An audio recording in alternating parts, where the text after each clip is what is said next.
जय श्री महाकाल। आप सभी मित्रों का हमारे चैनल आयुर्वेदा ज्ञान तंत्र मंत्र में सभी मित्रों का स्वागत करता हूं।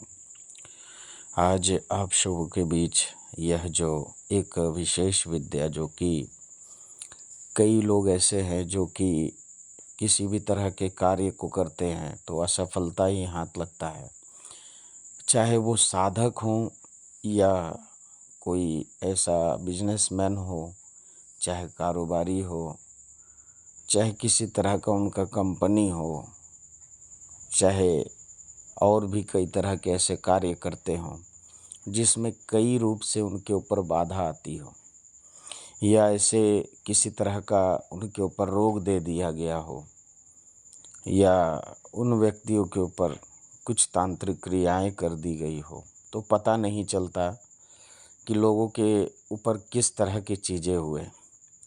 मैं ये नहीं कहता कि हर चीज़ को तंत्र मंत्र से लिया जाए, बाकी ये समय कलयुग का है तो हमारा बोलना यही है कि दवा और दुआ दोनों एक साथ करना चाहिए, तंत्र के साथ औषधियों का भी प्रयोग करना चाहिए। पर क्या होता है, किसी भी तरह से कोई व्यक्ति ऐसा परेशान रहता है कि वो कितना भी कार्य करता है पर उसको सफलता नहीं मिल पाती, चाहे वो मंत्र सिद्धि में हो, चाहे किसी तरह के प्रसिद्धि में हो। कई साधक ऐसे भी हैं कि मंत्र सिद्ध करते करते थक गए पर सिद्ध नहीं होते, तो हो सकता है उनके ऊपर कोई बंधन लगाया गया होगा, या तो कोई ऐसी रुकावट आ रही है जिसके द्वारा उनके मंत्र सिद्ध नहीं हो रहे या कार्य सिद्ध नहीं हो रहे, रुकावट ही रुकावट आ रही, बनते बनते कार्य बिगड़ जाते हैं।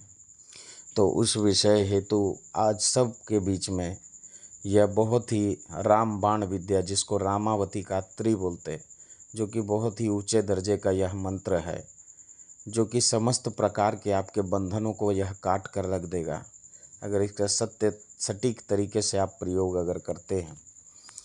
तो यह प्रयोग उन लोगों के लिए यह औषधि के समान है जो लोग कई तरह से पीड़ित हैं, जो कि कई तरह के ऐसे कार्य करने जा रहे पर उनके कार्य सिद्ध नहीं होते, उनको किसी तरह का ऐसा बंधन लगा दिया गया हो, चाहे पितृ का भी बंधन लग जाने से कई तरह के दोष उत्पन्न हो जाते हैं। कई ऐसे ग्रहों का भी बंधन होता है जो कि अपने ऊपर लग जाता है। तो किसी भी तरह का यह बंधन हो, चाहे नागपाश के अस्त्र को लगा दिया गया हो, चाहे सर्पास्त्र को आपके ऊपर लगा दिया हो, किसी भी तरह के चीज़ों को आपके ऊपर लगा दिया गया हो, तो ये समस्त को काट रख देता है। ये मंत्र का प्रयोग मैं कई बार कर चुका हूँ और इसका पूर्ण रूप से सफलता मिला है।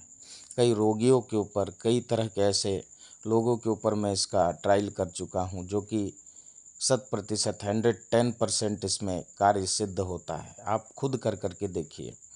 इसमें करना क्या होता है, सर्वप्रथम आपको 1 गिलास पानी लेना है।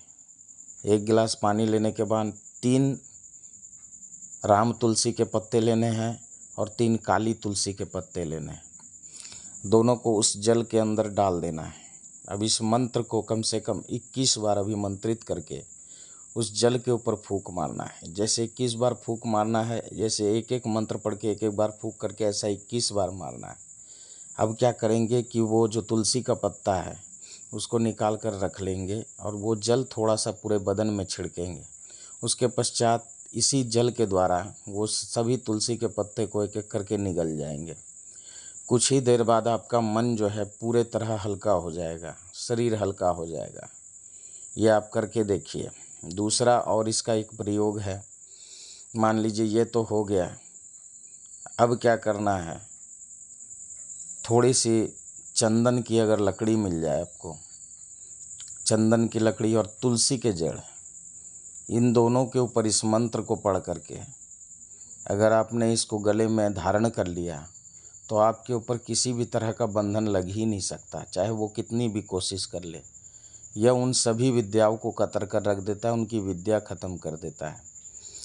तीसरा इसका प्रयोग है, आप अनाज के दानों के ऊपर, 7 अनाज के दानों के ऊपर, उस व्यक्ति के ऊपर इस मंत्र के द्वारा अभिमंत्रित करके 7 बार ताड़न करते उस व्यक्ति के ऊपर छिड़कना है। वो अनाज के दाने मंत्र पढ़ते पढ़ते और जितनी भी सामग्रियाँ है उसको समेट करके चौराहे पे रख देना है। तो आप देखेंगे समस्त उसके जितने भी बंधन हैं समस्त कट जाते हैं। अगर किसी के घर के ऊपर भी बंधन लगा हो तो इस विधि के द्वारा उनके घर में भी आप सरसों हो चाहे सात अनाज के दाने हों, आप उसको अभिमंत्रित करके वहाँ छिड़क सकते हैं। बाकी याद रखिएगा कि 12 घंटे के बाद ही झाड़ू लगेगा उस घर में। इस चीज़ का आप हमेशा ख्याल रखेंगे। तो ये आप सबों के बीच जन कल्याण हेतु मैं इस मंत्र को दिया, इसको कंठस्थ करके किसी पूजा स्थल में इसका जाप करेंगे और इसको जागृत कर लेंगे, 108 बार जप करके हवन भी कर लेंगे तो ज़्यादा अच्छा रहेगा। तो आज बहुत ही दुर्लभ मंत्र आप सबों के बीच में प्रस्तुत किया हूँ। अगर हमारा चैनल आपको अच्छा लगे तो शेयर, सब्सक्राइब, लाइक ज़रूर करें और बेल आइकन को ज़रूर दबाएं। आगे और भी आप सबों को अच्छे अच्छे वीडियो, अच्छी जानकारियाँ आप सबों के बीच में प्रस्तुत करते रहूँगा। और ये जो मराठी विद्या है और जितने भी तरह के विद्याएं हैं सभी आपके बीच प्रस्तुत करता रहूँगा। और जिनको भी वनस्पतियों से रिलेटिव जो भी जानकारी चाहिए, गुप्त से गुप्त वनस्पतियों का जानकारी, पत्थरों का जानकारी, जो शिलाएं होते हैं गुप्त से गुप्त, ऐसे ऐसे पत्थर भी हैं जिनमें दुर्लभ शक्तियां होती हैं, उन सभी चीज़ों को आपके बीच में प्रस्तुत करूंगा। हमारा काम है कि जो सत्य है उसको उजागर लाना है और सबको जागरूक करना है और लोक कल्याण हेतु आप जुड़िए। कोई भी ऐसे व्यक्ति उनका कल्याण कीजिए निस्वार्थ भाव से। तो आज के लिए बस इतना ही। आदेश। जय श्री महाकाल, जय माँ कामाख्या, जय माँ तारा। आदेश आदेश आदेश जी।